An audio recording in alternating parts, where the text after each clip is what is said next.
Welcome to the Embodiment Podcast. This show is for you if you see the body as more than a brain taxi. It's for people interested in coming home to the body as a holistic aspect of who we are and how we live. Episodes contain practical tips, exercises you can take away, and interviews with specialists from around the world.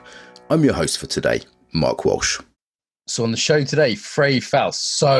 This man is a mystery, an enigma. I've heard a huge amount of good gossip about him. People have been saying I should get him on from the moment I started the podcast. He is one of the principal people working on something called the Axis Syllabus, and we'll say more about what that is. A dancer, a shoemaker, a man of many talents. Frey, I'm really looking forward to this. Welcome.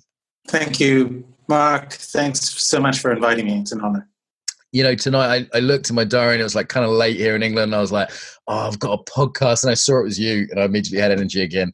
So I've been enjoying our little Facebook exchanges. You're flattering me now. I am a little bit, but genuinely. So let's start at the beginning. How did you get interested in the body? Because I know for you, at a young age, you were doing interesting things. So let's start with sort of how this all started for you.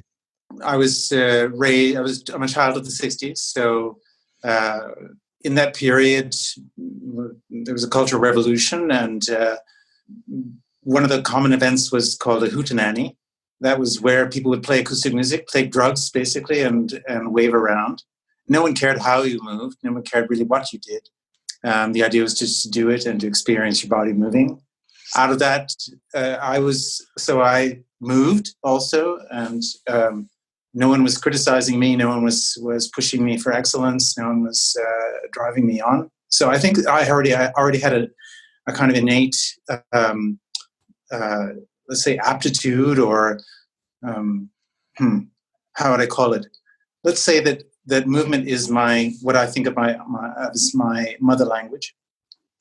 So for me, the translation of mood or perception, or my sense of the music, that I feel that I've always been best able to do that through movement. So it's not that I became interested in the body. I felt that I think that looking back, I was always working with it. It was my instrument, my primary one. Now as I moved out of that sensation base towards a more professional proscenium or delivery towards an audience, then I started to become more rigorous about what I was doing, how I was doing, and my spatial orientation, what angles were more communicative, what gestures were more laden with significance, and so on. And then as I moved into the dance world, which that was actually quite late in my movement career. Then I was confronted with canonic technique, the organization of my body in along classical lines, and then there was a whole discussion about whether or not that was good, and the argumentation for no or low form or reformulation or condemning a form. Also, that was kind of part of the discourse towards a modern aesthetic. Okay, let me place you to jump in, if I may, and place you a little bit more then. So what's the geography of this then? So I know you speak a bunch of languages. Where were you when you were growing up? In the States? Great. I was born in New York. Born in New York. I was raised in California. Okay, got it. And the two most popular places for listeners in the United States for this podcast, actually, those two locations. And you were from a family of movers as well, I understand, right? My mother was a singer-songwriter. I didn't grow up with my father. I met him when I was 27. But later I discovered that he is a Tai Chi. He has practiced Tai Chi practically all his life. And so he and I definitely moved in very similar ways, which was odd. Because when I met him, it was kind of like meeting an older brother or even an older twin somehow. But you could say that at least artistic interest or experiential reconsideration of the body state was certainly something that was part of the ambient in which I was raised. Mm-hmm.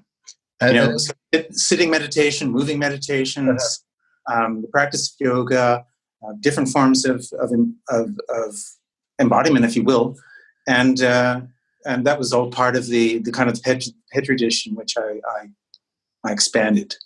Okay. And then what was your experience? You had classical dance training. So not, many people that listen to this aren't dancers. So give us the basics there. What were you learning? Well, as I was being raised, classical dance was seen as anathema. It was seen as part of the evil establishment. So when I went to New York, when I landed in New York, and I wanted to study dance, I didn't consider it at all. I went to study with the moderns and the contemporaries and so on. But there was a performance, and backstage I met and fell in love with my ballet teacher, and she gave me a scholarship. Now she had Feldenkrais and anatomy training, and her approach to teaching ballet was that the style had to be adapted to the individual and not the other way around. And so she understood the layout of the bones and how the muscles functioned, and she would steer you towards an appropriate, towards an appropriation of the form that was appropriate for your body. And that was really my introduction to ballet. So I didn't experience, my experience of ballet wasn't that it was anathema. It wasn't that it was an evil practice that was deleterious or inherently injurious. It was that, right? It had to be moderated. It had to be varied according to who was doing it, and that seemed to make sense to me, and actually gave me a lot of access to control and expression that I didn't have before. Mm-hmm. Mm-hmm. And you also danced with, I saw a list on your website, and I don't know much about dance, but I recognize some of the names on your website. Oh, that's amazing. So I was like, okay, these are big names. These are, sort of some major people. Merce Cunningham, was it? And various other people that I thought, wow, you've really danced with some of the greats of modern, contemporary. I always get confused between the difference of this world, right, as well. Yeah, I was lucky, I guess, or maybe talented enough or disciplined enough to catch their eye and to be included in their projects. And you've started your own dance schools. I mean, No, never went to a dance. Not schools. You've started your own dance companies. Oh yes, I started my own dance companies. Yes. So you've gone heavily into various kinds of dance. Yes, but the dancing nonetheless, and the most of the approaches still brought me to an injured state. And I have to say that I already started out with some weaknesses. My birth trauma was quite extreme from doing too much early stretching. Like before I started really doing extreme stretching when I was 6, going on 7, so on, and I never really stopped overstretching. Being extremely flexible was part of people's interest in me, so that was sort of seen as currency. And that also created laxity around certain joints, where I also then got injured, injured badly enough so that it started to really infringe on my life quality. This is something interesting. I want to track back to. I'm also definitely going to come back to injury, but this idea of what is currency. So for all the different embodiment practitioners, for example, I'm in the yoga world a lot, and there it's currency to look very beautiful and in a sort of spiritual type way.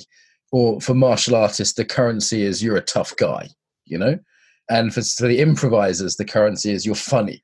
And there's a way in which we find, sometimes as children, sometimes later on in embodied practice, part of us is a currency that we can get love, attention, whatever for. And then that leads us to ruin one way or another.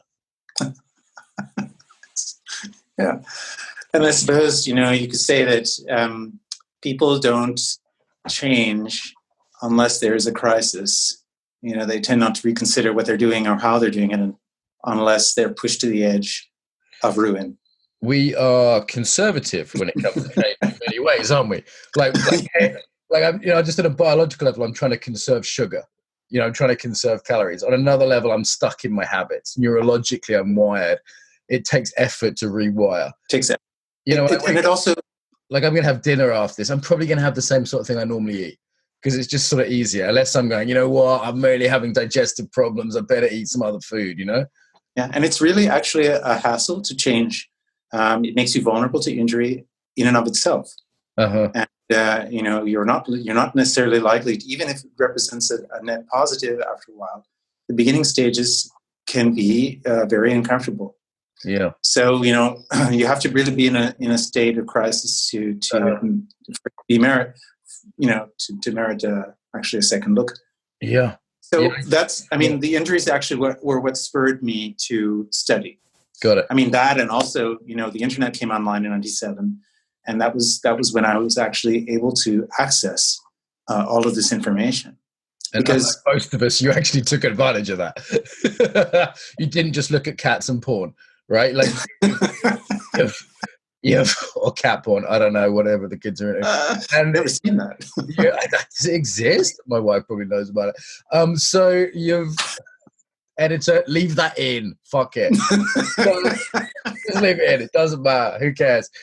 So cat porn. Where were we? Cat porn. So yeah, the internet, and you would just because we'll come to. You seem to have absorbed just a huge amount of information from various kinds of systems. Like one of my colleagues, I said, "What should I ask him?" And she said, "You know, he's going to be the uber geek about like movement and anatomy and injuries."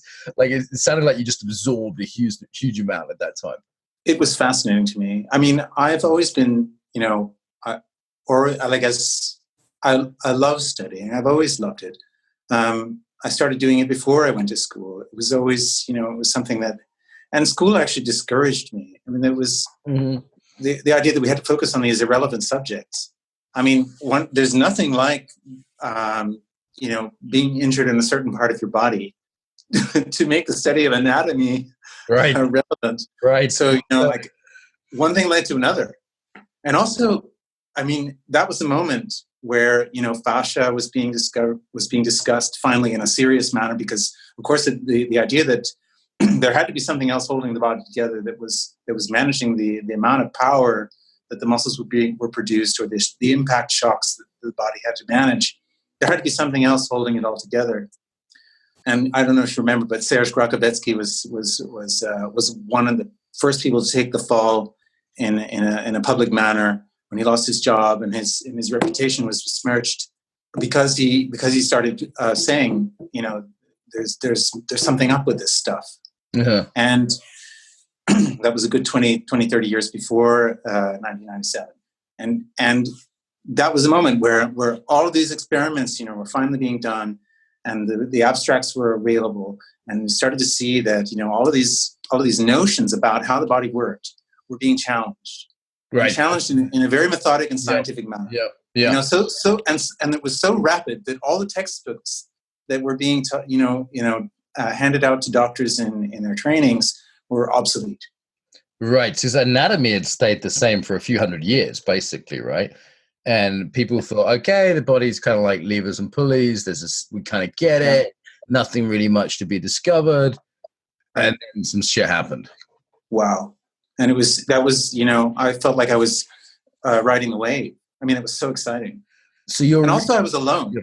I mean, at that point in the dance world, I really was. I was an isolated figure, and I would go in and start teaching and start talking about this stuff, and the dancers would look at me as if I was an alien. Right. They don't tell me about this stuff. Just tell me what to do.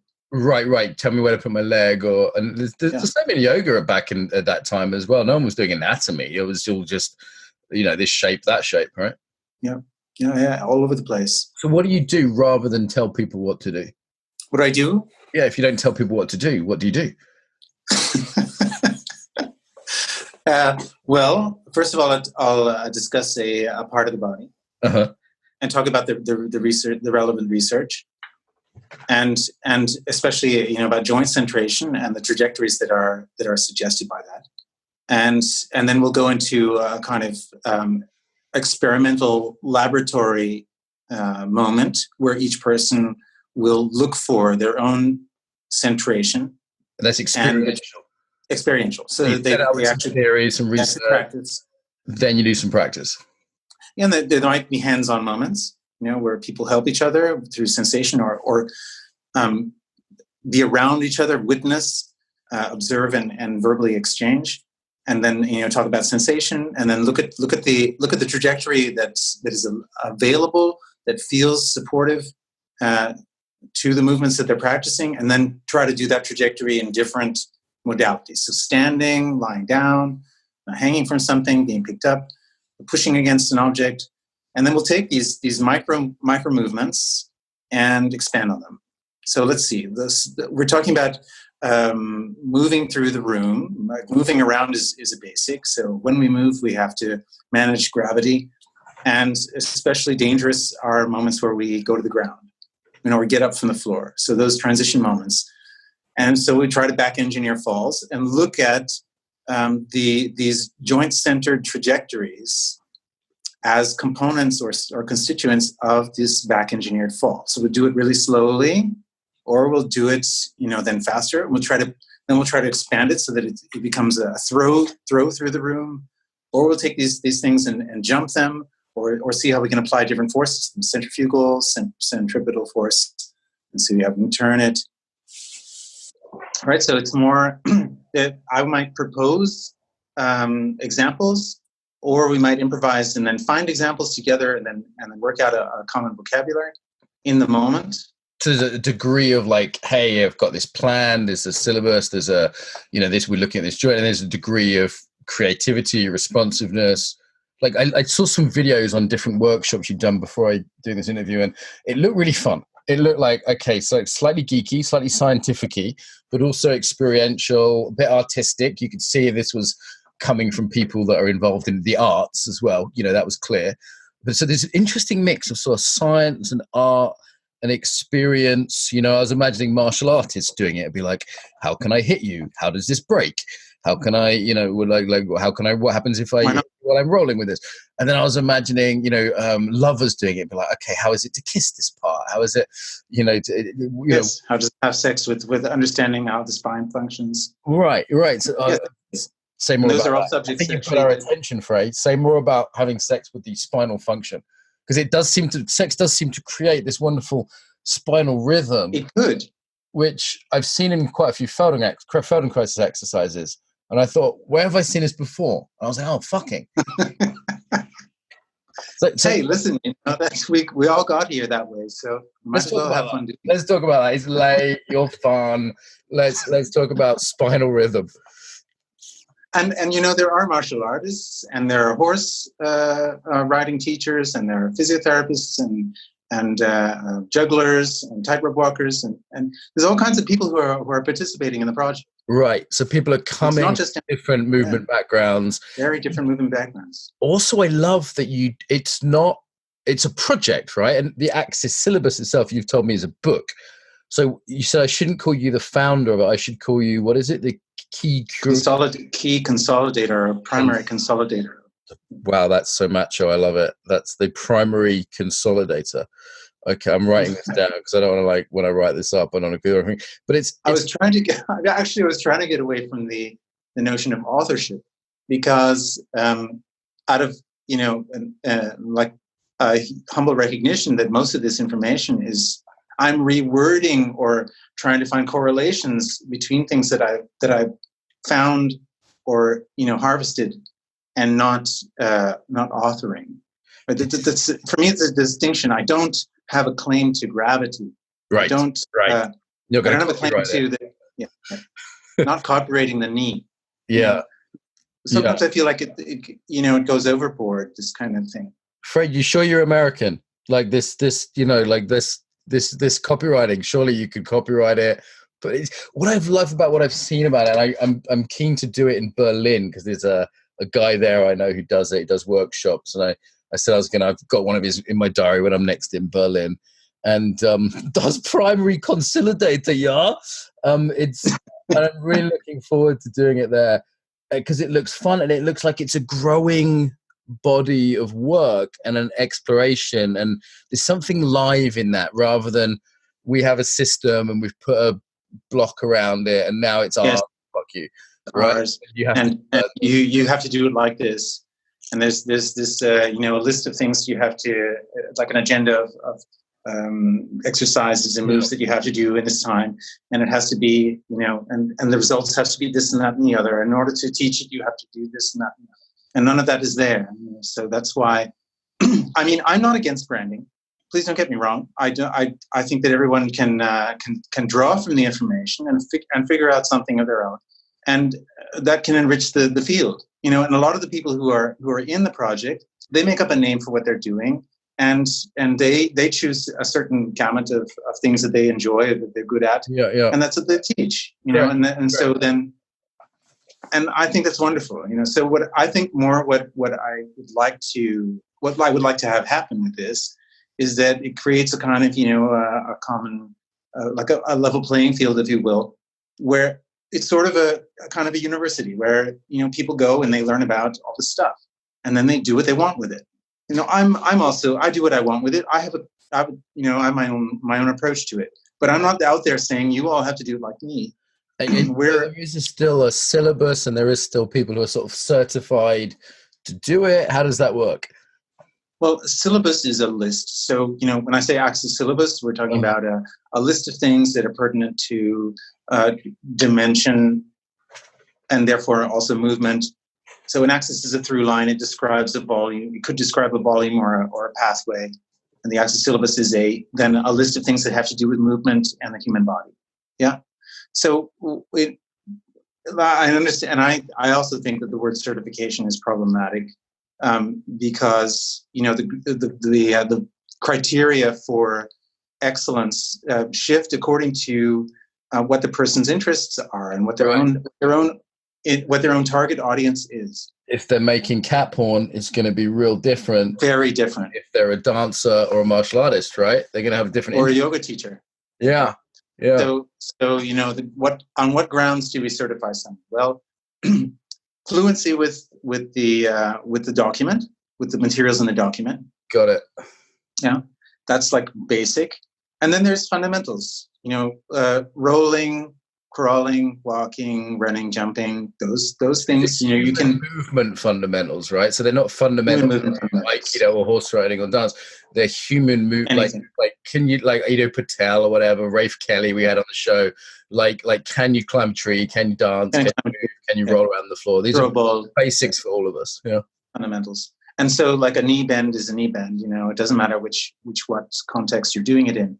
Then if you understand that the knee joint, for example, is an asymmetrical structure where the medial meniscus is larger than the external one, and the external one actually carries more weight because of the accompaniment that it has, then you understand that the arcing of the knee is lateral as you flex and then medial as you extend. That's going to be the case whether it's weighted or not. So when you say, just to jump in, the understanding you talk about, is it cognitive, experiential, or both? Because I imagine there's someone that could read a book and not know how to move, but there's also movers. Like, for example, I've seen like high-level martial artists do something new and they pick it up real quick because they get how a knee works, or they get how breathing is, or gravity, or just basics of being a human. Mm-hmm. And because they get this, and they might not ever be able to express that.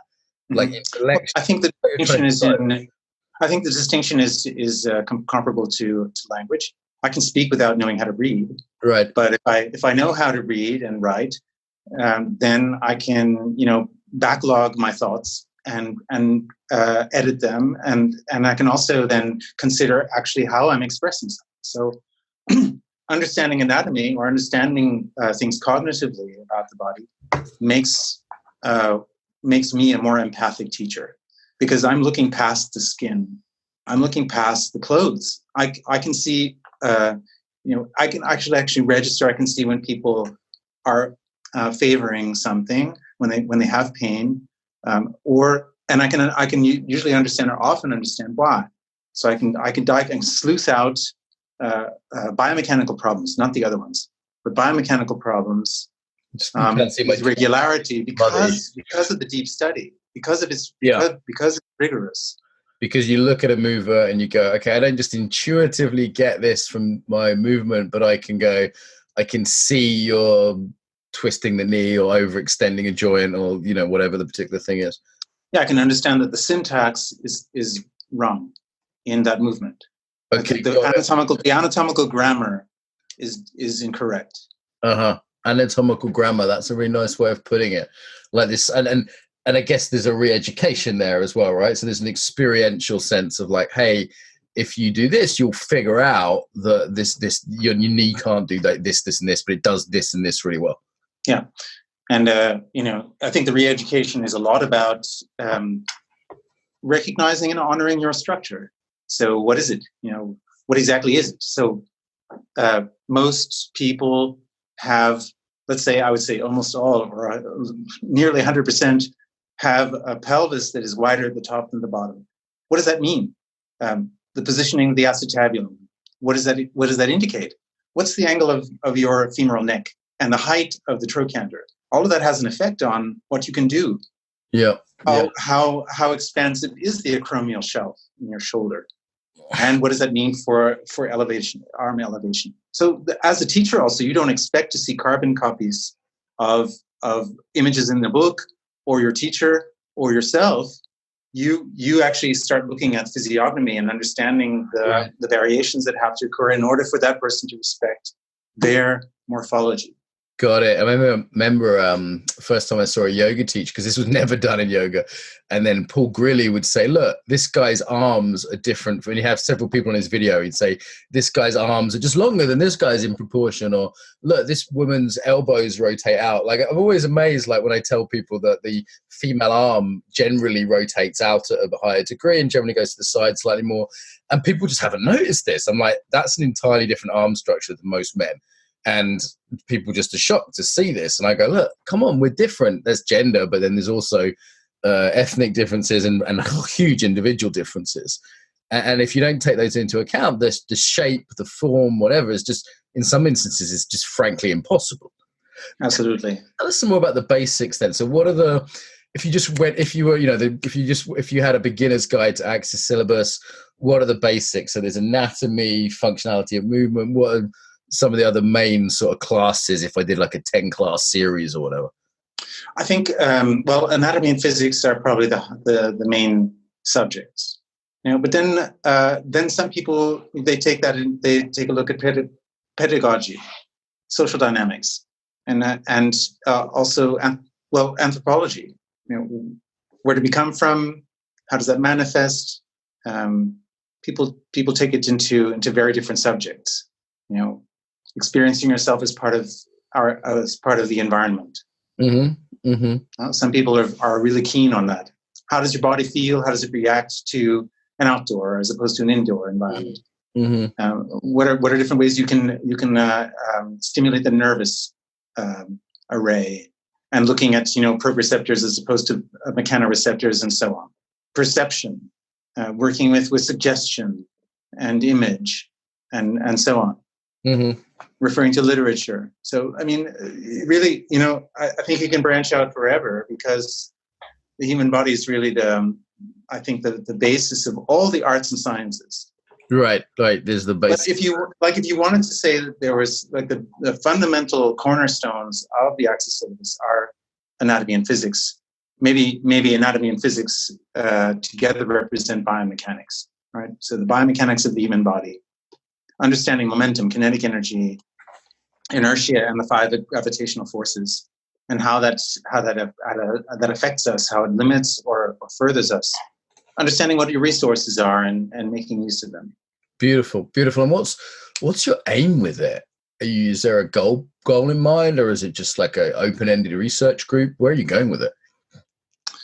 The Axis Syllabus itself, I see as an ongoing project, and I will insist until my dying breath that it stays that way. Stays something that it remains unfinished, that it remains something that is about permanent reconsideration. What I have no idea what's supposed to happen with it.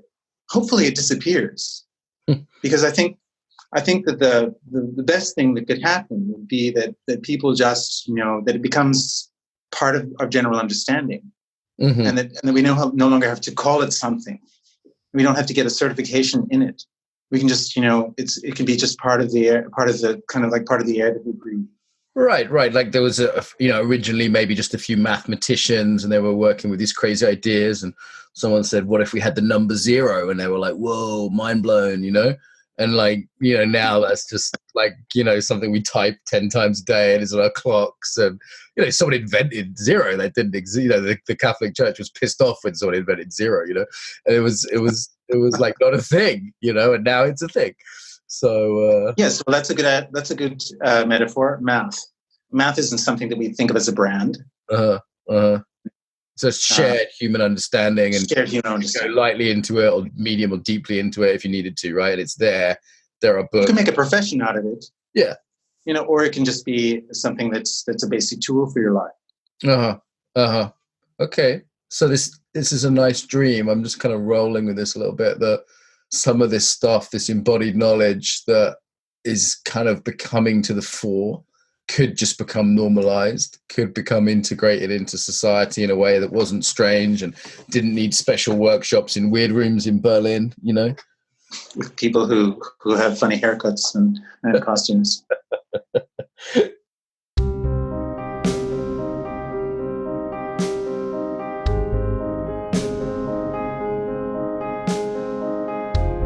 Quick interruption to tell you about my book, Embodiment.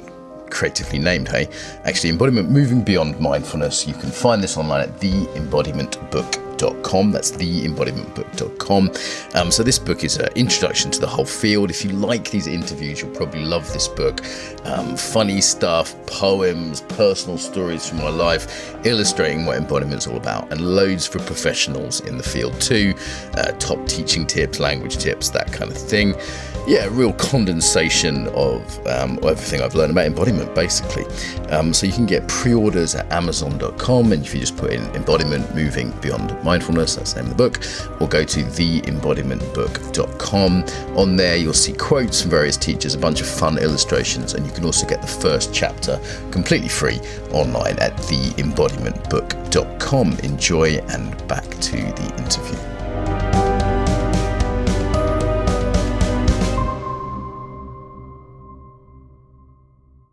I've started this online forum where I've put all my source documents, and also the Axis Syllabus is in PDF form where it's constantly updated.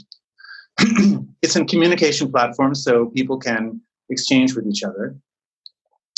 And there's different banners where the different topics are treated. And that's there's a paid subscription, 24 for a year. If you want to participate, 10 just to look. And I have that happened after I dismantled the administration, or partially dismantled the administration that was set up to certify people. I dismantled it. I mean, I let's say I pushed for it, and I was able to convince people that it was the right thing to do. The whole thing started as a kind of family effort. There was a very small group that were interested. They were all teachers. They started using my materials so often that they felt obligated to get my approval. And then it sort of kind of, it took off, and people insisted, actually, they wanted me to develop some kind of curricular deadline approach with a certification at the end. And the focus changed. Instead of about being a part of a pioneering effort, it became a career option, and the certification itself, assumed a lot more importance than it had before. Right. Having that document was now the objective, and it was something that people were doing for themselves, and not because they wanted to participate in something that was larger than themselves. And what I saw was that, because we were all in the administration, we're trying to make consensus decisions about the new people and trying to follow them in their development and look at the things that they'd written. Sometimes we just couldn't manage, and there were so many people, we were just overwhelmed. And because we were the ones who were the gatekeepers, then people who were being serviced by us, they started to be suspicious that we were being unfair, that we were earning money off of them, which is really not the case. Actually, we were getting poorer on it as we were trying to meet their needs. And I was insisting on a kind of voluntary participation in the administration, because I felt that the work should be unpleasant. so that we would not actually confuse the service that we were providing with economic benefit. And actually, the quality of the teachers started to slip because, and so we just saw that actually the certification process was not functioning. Interesting. It's because this is, in a way, normal in some fields, like Wikipedia, for example, kind of creating something together and it's volunteer. And the general model in the embodiment world is one of you make a school, you make a brand, you build a fence around it, and that's your thing. And that has some advantages, like I sell my training and embodied yoga principles and we certify people. And I'm making a fairly bold move to open source the entire thing this November. And there's a whole syllabus that's taken years to develop, and these different poses that you just can't find anywhere else in yoga. And a whole group of us have developed them. And I actually just really wanted it to spread and it to be available to people and not be about jumping through the hoops. And that's in the yoga world, that's unheard of. And this is the first time I've said it publicly, but when I announced that, I'm sure there's people that are going to go, what the fuck is he doing? This is his business. Should be copywriting it. But I don't want to get in the business of sort of sending legal letters to people like certain dance organizations do. I don't want to get in the business of saying, well, that's my pose, but you've changed a little bit of it. So, that's a human shape. I'm working with archetypal shapes. I can't copyright a pose that I've seen in art from 10 different cultures. So, that's a move I'm making, and it's sort of bold. I commend you. Yeah, thanks. It's in our world, and back at you, in our world which says you should be scared and you should protect your little bit of the world. It's actually it's the attempt to so-called protect it that makes you vulnerable. Yeah. Because actually you have something that can be stolen, or at least you perceive it as being able to be stolen. But as you pointed out, you're working with the human body, and that's not something that can be copyrighted. Yeah. I mean, you do have a claim.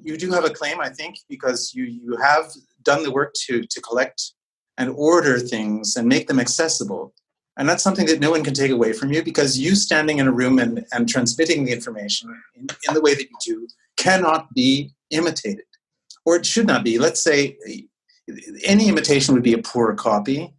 In order for someone to teach well, they have to be able to riff. There's part of me that has some trust that things come out in the wash as well. People see what has quality. People see where there's experience. True. People see that something's just a rip-off, and there isn't the creative, generative potential because the deeper principles aren't really understood. True. But I mean, I think so. I mean, that's also where I felt a certification process with some guidance was merited, because for example, I didn't like the approach to teaching contact improvisation, which was a kind of free-for-all. So there was that's one end of the spectrum, right? And we've absolutely the other end of the spectrum where it was just a free-for-all, and you could take a workshop and suddenly call yourself a teacher, and a lot of people got hurt.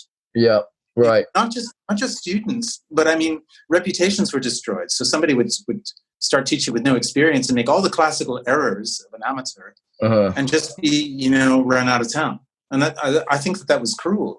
So I think that if somebody feels moved to transmit something, they probably have something. I think we're all teachers basically, and we have to learn skills.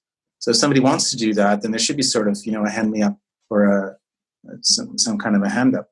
And the difficulty I've seen what is it called? The Krueger something curve, where if you plot someone's skill versus their confidence, that what happens is first of all, you have low confidence, low skill. And then you get to a point where you have medium confidence, medium skill, but you think you have high skill because your confidence is high. And at that point, people can start teaching, and they're quite dangerous. And then there's a realization of, I don't know shit. The confidence goes down before gradually rising up to actually being account with your skills. So there is this period, and I've seen this with students time and time again, where they've learned enough to know that they know something, but they haven't learned enough to know they don't know much. And that, but also teaching is another skill in and of itself. Or let's just say it's a battery of skills. It's a whole array of skills, and it's not necessarily in the subject matter, right? Because the transmission. So I mean, this is also something that I love about the scientific axiom. That your effort is to try to dismantle your intuition by asking yourself questions. and admitting that the more you find out, the more you'll realize that there's just endless amounts of things to know. And that is, I think part and parcel of the educational process that I offer the people who want to teach what I'm teaching is this attitude. That it's more of an attitude. It's more of a philosophical position rather than physical skills or active knowledge. I mean, of course, you study because as little as we know, it's still a lot. So, you got to get cracking. And if somebody asks you a question, you want to be able to answer it. But if you don't know the answer, then admit it. Yeah, saying I don't know is totally valid. I just been interviewed on someone else for someone's book, and they said, is it different for men and women? And I said, well, I only know one side of that. I don't know the other side of it. Like how can I know? It's like I don't know. Well, you could say that. I don't know what the subject was. But I could say there's evidence, there's what I observed, there's data, but they were asking about sort of first-hand, something that required first-hand experience. I just didn't know. Yeah. But do you sometimes feel like there's so much out there now? Like this podcast, this is like episode 220 or something, right? And that's just this podcast. You could spend 220 hours listening to this one podcast. And then there's so many other great embodiment and movement podcasts out there, Like several of my friends run embodiment podcasts. There's Liam's and Carl's, and there was Brooks back in the day. And that's just this little piece. And there's so many books. Like I've got, listeners can't see, but behind me is all these books.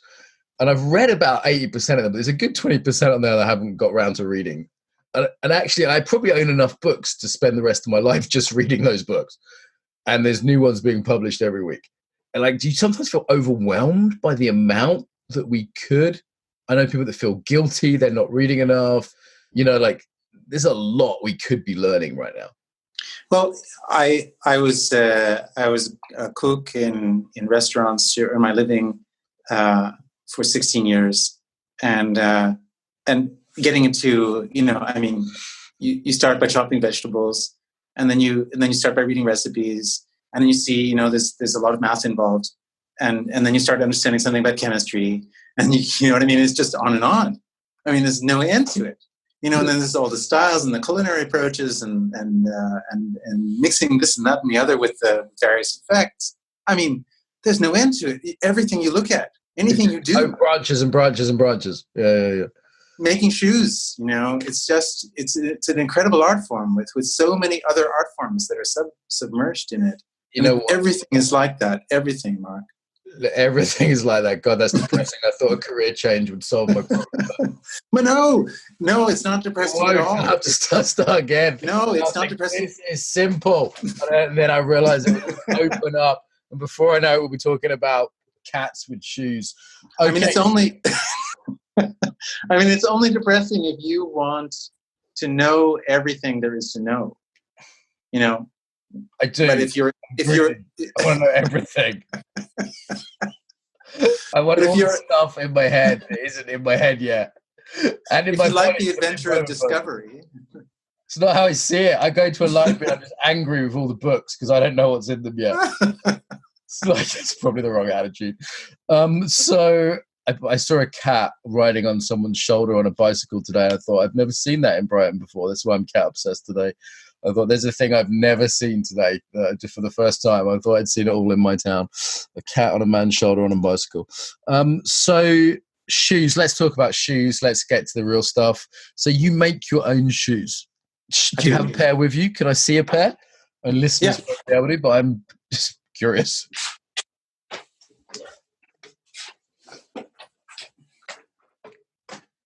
Oh, wow. Okay. So they're pretty, just how would we describe these to listeners? So they're relatively flat. They're tailored. Obviously, this isn't just a sort of bit of felt that's been thrown together by some hippie. This is, oh, wow. Yeah. Lacing's done properly. Why do you make your own shoes? Surely you could just, you're a popular teacher. You can afford Walmart. Why would you not buy a nice pair of Adidas like me? All right. So, when I started reconsidering how I moved around, one of the first things that I thought about, or that I looked at was how I was walking. I mean, that's the fundamental movement. Average, you can take about 5,000 steps in 2 hours. You get about 4 tons of pressure into your ankles every day. Wow. If you go off for a jog, I mean, just stepping down, you get about 4 times your body weight into your foot. Go for a jog, and every time you land, it's about 25 times. You do a jump, and it's exponential. So, I mean, one of the reasons why people hurt themselves is mismanaged forces. All right, so I started changing the way I walked. I started, reading a lot about gait mechanics, and trying things out, and my foot changed. My feet grew sideways, basically. Yeah, they the main one is shoes are too narrow for a lot of people anyway, right? Exactly, and so I was unable to find shoes in my size. And I just couldn't find, and especially there was one foot that grew more than the other for some reason, and every time I put on industry-made shoes, I would just suffer because I had to buy a larger shoe than the length of my foot in order to fit in sideways, and that meant that there was more inertia, that the foot didn't break at the appropriate place, and so I just I threw down the gauntlet and started to make them, and I just impulsively started to make them. And I learned by doing it, and now I love to teach it. Actually, I don't really care to make shoes for other people so much, although once in a while I'll do that.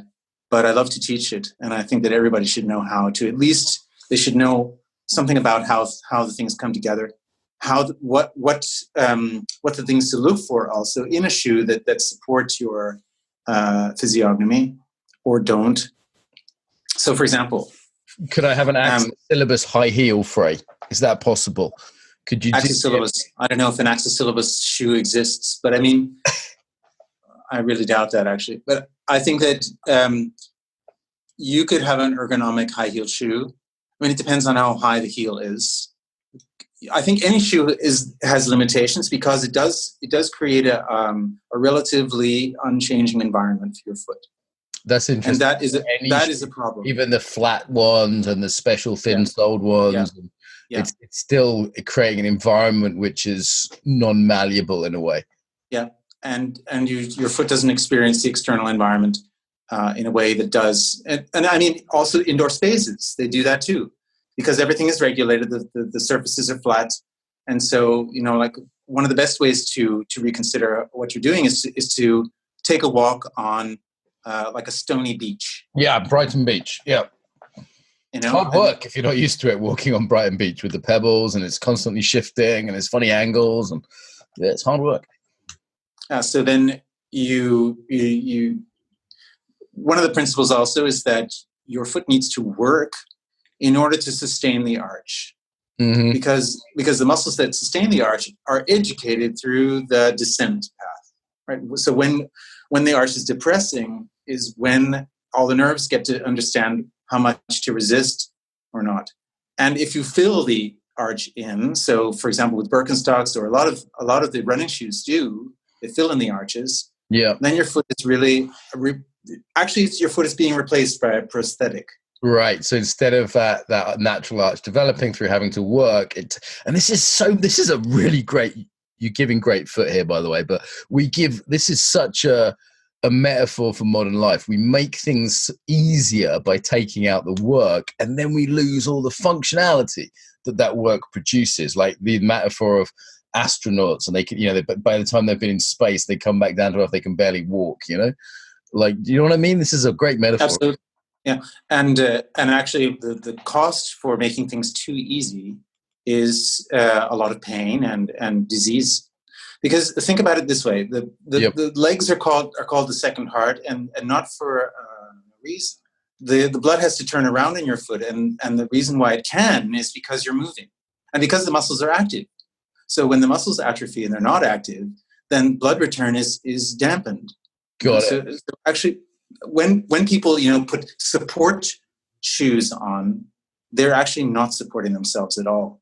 Mm-hmm. Mm-hmm. So we need to make life both moderately challenging and varied, right? Like you'd love Rafe Kelly, one good mate of mine, and he's working a lot with natural movement and movement culture, he gets people doing parkour in trees and things. And this idea, or Katie Bowman, her stuff, this idea of sort of variety, and it's like the whole food movement diet, right? You're not just doing the sun salutations every morning. There's different things. And I like to mix it up. I go dancing, then I do Systema, then I do a bit of yoga. And there's something about hitting the body with different angles, different challenges every day, and a bit of variety, so you're not having sort of stale, been married for 30 years, Friday night sex, like Exactly. you're mixing it up. You heard about that New York Times article where the scientists studied brain weight before and after people learning how to juggle. Uh-huh. And so then subsequent studies also indicated that people's brains, gained in neural material and connections when people challenged themselves with new study, whether it was physical or mental. So learning new languages, traveling to new places, subjecting yourself and your mores and your philosophy to challenge, getting into discussions with people you don't agree with, doing different activities that you're not used to, feeling, putting yourself in situations where you're going to feel awkward is a really important basis for staying sharp, staying attentive, and developing your adaptation skills. So every day, I think routine, yeah. like we were saying, the shoe is this relatively unchanging environment. Yeah. Same thing. If the movement is this relatively unchanging routine, then your nervous system, pairs down to that, and all the other stuff that's all the other materials that are able to process variation and adaptation wither. Yeah, you got to keep it guessing, keep doing interesting things, licking strangers, just generally kind of mixing it up. I'm with you on this. Like that makes a lot of sense to me. What are you really geeking out about now then? Like if you're always on this like learning curve, lead edge, new things, what's kind of like what are you getting sizzly about right now? For the past, actually since the beginning of the Axis Syllabus, I've been working on a written language for movement. And in the past 5 years, it's really come to the point where I think it's powerful enough to express a great deal in a relatively short amount of time. Like a notation, like a Laban notation, something. You can call it like notation, yeah. So like in the same, people might not know about this, but people might not have even heard of this idea. So just for listeners, so in the same way as music can be written with notes, there are attempts to make movement written, but it's hard because we're complex, right? Yeah, I mean, you have 19 basic regions, 640 muscles, 900 synovial joints. You have all these different forces to calculate. You have all these different levels that you can move in. You have endless variation in the combination of things. So the problems to solve when you're setting out to express that are enormous. And I think I don't know much about Laban. I started to be able to start looking at it a bit late, after I'd already gotten very affectionate with my own approach or system. And I find those these abstract shapes that they make are appealing aesthetically, but cryptic. And so the approach that I've adopted is I think a little bit more intuitive. I could show you some drawings. Do it. Listeners won't be able to hear it, but I'll be able to talk us through a few things here.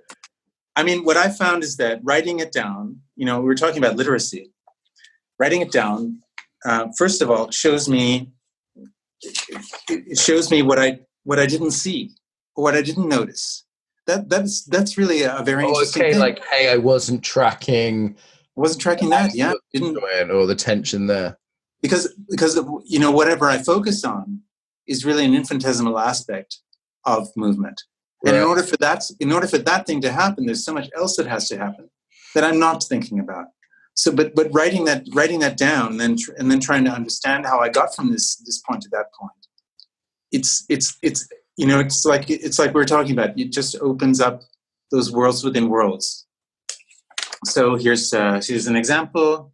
Oh wow. Okay. How do I explain this? So there's like a little star guy with a little man with a star with an arrow, and there's shapes, triangles and circles around the star guy, and some numbers and some symbols. It's kind of like some like crazy alien hieroglyphics type thing. And what is that? What is that the notation for? Is that like picking up a coffee cup, or like what is that? No, that's actually a large chunk of a solo performance. Got it. Wow. So called Turntable, and actually that's a video you can see on YouTube. And if people wanted to Google this, if they were curious, they're listening to the podcast, can they see this online, this notation at all, or any examples of it? It's posted on the forum. You can have the tutorials for free. You can have the Axis Syllabus for free if you're subscribed. And that's pretty all those materials. Yeah. This is notation for partnering. Okay, what is touch people, like triangles and circles, and how do they come together? So like that's like two people touching in a certain way, or what? Yes, or carrying each other. Okay. Could you notate cat porn like that? You could. I think you could. Well, the thing is, it's really oriented towards the human body. So I would have to develop another syllabus for the cat. Cats are even more complicated, I think, actually, right? So more they squish and squirm and wow. Think, well, for one thing, they don't have a collarbone. So cats don't have a collarbone. Why are cats so slinky? Like, what is it they can do that we can't? I'm sorry, listeners. I'm just. So I don't know if you noticed, but you see this arc. Yep, the curvy thing. That's a foot. Got it. That makes sense. So the star guy is a symbol for the entire body doing something. No, wait. Oh, that's not here. But anyway,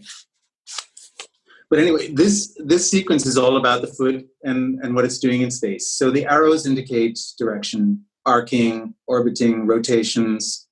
Yeah. You know, this is really cool. We should stop teasing listeners because they're not going to be able to see any of this. So we're just recording the sound. So this is cool. They can go on.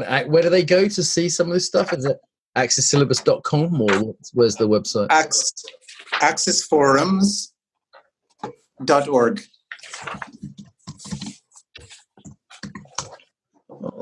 There we go. Okay, I'll get that up and I'll put that on the on the show. Not axisallabus.org. No.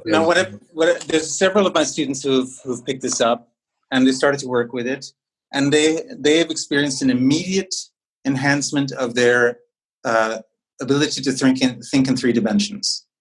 And now that's very interesting because we're addressing a superficial surface, right? Yeah, the 2D surface. But because you're asking yourself to think about directionality and a certain body part moving in space and in a certain trajectory, or within a complex trajectory, it's developing this ability, which I think is really useful. Like thinking 3D is really hard for a lot of people. So I've read some things where you can't train that. It's sort of an innate ability, and that Asian people seem to have more of that ability. I happen to have Mongolian ancestry, so maybe that's one reason why I can do that. But I've noticed that when people discipline themselves to use this tool, that they augment their ability to think in 3D. I mean, I'm not just talking about 3D thinking. I'm talking about looking at a complex structure and understanding how it's going to move.